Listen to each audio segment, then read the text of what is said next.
రాజకీయాలన్నది ప్రజల సంక్షేమం కోసమే కానీ ఏదో ప్రతీకారాల కోసం కాన సంగతి అధికార పక్షం గుర్తుపెట్టుకోవాలి. మిమ్మల్ని గెలిపించింది మీరు సూపర్ 6 అమలు చేస్తారని. సూపర్ 6ని అమలు చేయలేని డబ్బులు లేవని మాట్లాడిన బాబు గారు, సీఎం గారు గౌరవంగా అడుగుతా ఉన్నాం మిమ్మల్ని. మాట ఇచ్చేటప్పుడు మీకు ఆ మాత్రం గుర్తు లేదా? మీ దగ్గర పైసలు ఉన్నాయో లేదో ఆలోచన లేదా?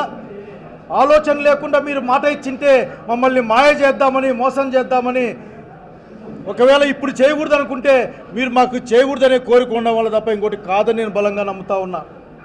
మీరు ఆ రోజు ఎన్నికల్లో చెప్పారు కదా, 12 లక్షల కోట్ల రూపాయలు జగన్మోహన్ రెడ్డి గారు అప్పులు చేశారు అని చెప్పేసి.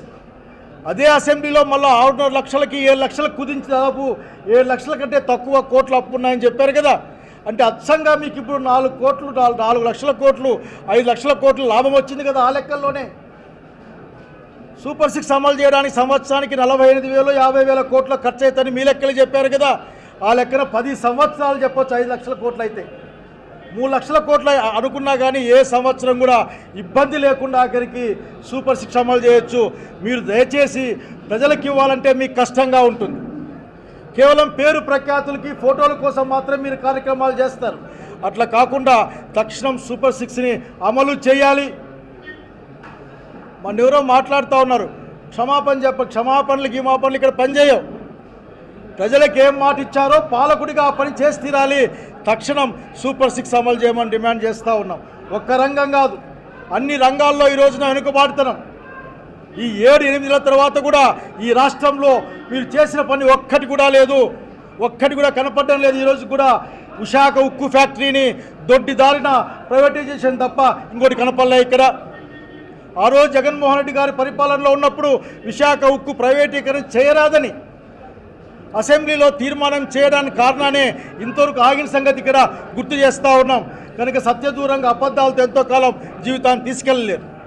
శాంతి భద్రతల గురించి తక్కువ మాట్లాడుకుంటే చాలా బాగుంటుంది అనుకుంటా ఉన్నాయి. నాగరికి నేను ఒక్కటే ఒకటి అందరినీ కోరుకున్న మాట ఒక్కటే, పరిపాలన కోసం ప్రభుత్వాలు ఉంటాయి. పరిపాలన అంటే ప్రజల సంక్షేమం, అట్లాగే సంఘంలో శాంతి, అట్లాగే అందరూ కూడా ధైర్యంగా బతికే ఒక రోజు ఉంటాయి తప్ప భయపడుతూ ఉండే కాలాన్ని తెచ్చే మీ ప్రయత్నం మంచిదిగా అని చెప్తున్నాం. ఎదుర్కోవడానికి వైఎస్ఆర్సీపీ కార్యకర్తల సహకారంతో వాళ్ళతో కలిసి ఖచ్చితంగా మీ విధానాలు ఎండగడతామని తెలియజేస్తూ ఉన్నాం. అట్లాగే ఇంకొక కారణం వల్ల కూడా ఈ కార్యక్రమంలో నేను చేయడం జరిగింది. ఈరోజు ఆంధ్రప్రదేశ్ రాష్ట్రంలో ప్రజల కోసం మాట్లాడాలి. ఈరోజు ఎవరు మాట్లాడినా మెడికల్ కాలేజ్ చూసాం కళ్ళు ఎదురుగా. ఆ రోజున అనంతపురంలో ప్రైవేట్ మెడికల్ కాలేజీగా అంటే ఒక సహకార సంఘం అటువంటి ఒక సంఘం కాలేజీగా మారే కాలేజీని ట్రస్ట్ కాలేజీగా అనంత వెంకటరామరెడ్డి గారు ఆ రోజున మేమంతా ఉన్నాం. అట్లాగే వామపక్షాలంతా కలిపి దాన్ని గవర్నమెంట్లో పెడితే ఈ రోజున మన పిల్లలు చదువుకుంటూ ఉన్నారు, బీదా బిక్కిపోయి వైద్యం చేసుకుంటూ ఉన్నారు. అట్లా ప్రతి జిల్లాలో ఒక ప్రభుత్వ మెడికల్ కాలేజ్ ఉంటే బీదా బిక్కికి మంచి వైద్యం వస్తుంది, పిల్లలకు చదువులు వస్తాయి. ఎస్సీ ఎస్టీ బీసీ అలాగే పేదలకి ఫీజులు ఎక్కువ లేకుండా చదువు వస్తుంది స్కాలర్షిప్లతో కలిపి. ఆ మాత్రం తెలివితేటలు లేవా? ద్రోహం ఉంది మీ దగ్గర. ఎవరు కూడా భారతదేశంలో మెడికల్ కాలేజ్ సీట్లు మాకు వద్దు, కాలేజీలు మాకు వద్దని రాసిన ఏకైక ముఖ్యమంత్రిగా మీరున్నారు. గమనించండి, ప్రజల పక్షాన సిద్ధంగా ఉన్నాం. మా విద్యార్థి విభాగం నుంచి కూడా మీరు చేయలేరు, ఆఖరికి సాధ్యం కాదు. పులివెందులకు వెళ్ళండి, మెడికల్ కాలేజ్ చూడండి, పూర్తి అయిపోయింది. ఒక 10 కోట్లో 20 కోట్లో ఖర్చు పెట్టలేని అధమ స్థానంలో మీరు ఉన్నారని అడుగుతా ఉన్నాం. అల్లూరు సీతారామరాజు మెడికల్ కాలేజ్ ఉంది, అది కూడా పూర్తిగా వచ్చింది. గిరిజన ప్రాంతంలో ఒక మెడికల్ కాలేజ్ గవర్నమెంట్లో ఉంటే గిరిజన బిడ్డలు డాక్టర్లు అవుతారు. అక్కడ ఉన్న పేద గిరిజనులకి వైద్యం అందుతుంది.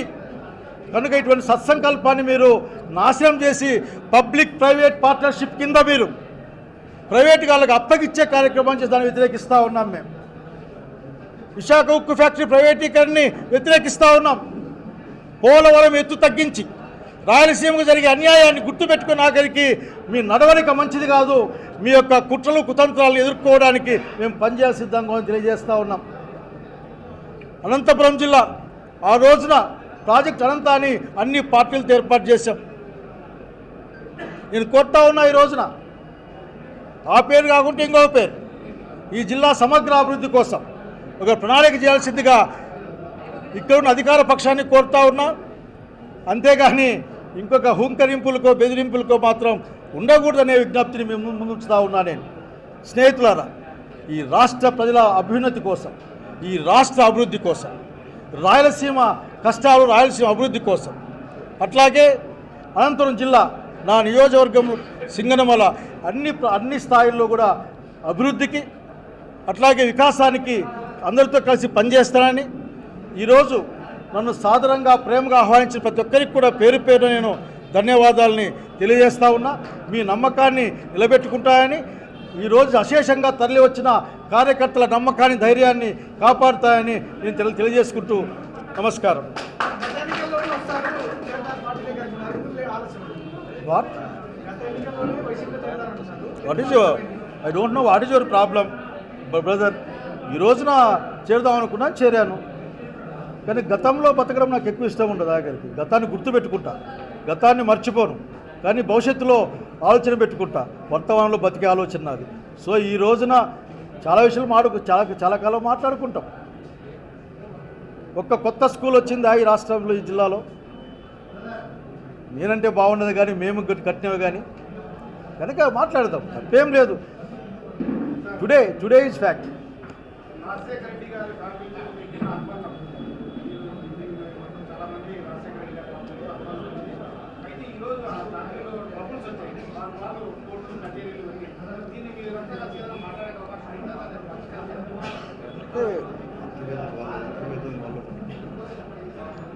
ఇందులో ఒక్క విషయం, రాజశేఖర రెడ్డి గారి పట్ల మాకు ఆరాధనా భావం ఉంది. నాయకుడి కంటే పైమెట్లు పెట్టి చూశాం. రాజశేఖర రెడ్డి గారి కుటుంబం బాగుండాలి. అంటే విజయమ్మ గారు ఇంకా యాక్టివ్గానే ఉన్నారు. విజయమ్మ గారి నాయకత్వం తీసుకోవాలి. అన్నదమ్ముల మధ్య, అక్క చెల్లెల మధ్య, అన్న చెల్లెల మధ్య మనమేంటి, రాజశేఖర రెడ్డి గారు బాగుండాలి, రాజశేఖర కుటుంబం బాగుండాలి అనుకునే వాళ్ళని తప్పనిస్తే. మరి ఇప్పటికైనా ఒక మాట చెప్పాలనుకున్నా, ఇటువంటి పరిణామాలు రాజశేఖర రెడ్డి అభిమానులుగా, రాజకీయ పార్టీలకు అతీతంగా బాధపడతా ఉన్నాం. వీటి ఎక్కడో ఒకసారి ముగించుకుంటే బాగుంటుందని కోరుకుంటా ఉన్నాం. కనుక ఆ విధంగా ఆలోచించమని నేను వాళ్ళు ప్రత్యేకించి, పేర్లు ఎందుకు కానీ ప్రత్యేకించి రాజశేఖర కుటుంబ సభ్యులు నేను మనస్ఫూర్తిగా కోరుకుంటున్నాను, విన్నవించుకుంటున్నాను, వేడుకుంటున్నాను. ఇవ్వాలంటే మీకు కష్టంగా ఉంటుంది. కేవలం పేరు ప్రఖ్యాతులకి, ఫోటోల కోసం మాత్రం మీరు కార్యక్రమాలు చేస్తారు. అట్లా కాకుండా తక్షణం సూపర్ 6ని అమలు చేయాలి. మన ఎవరో మాట్లాడుతూ ఉన్నారు, క్షమాపణలు గీమాపణలు ఇక్కడ పనిచేయవు. ప్రజలకు ఏం మాట ఇచ్చారో పాలకుడిగా ఆ పని చేసి తీరాలి. తక్షణం సూపర్ 6 అమలు చేయమని డిమాండ్ చేస్తూ ఉన్నాం.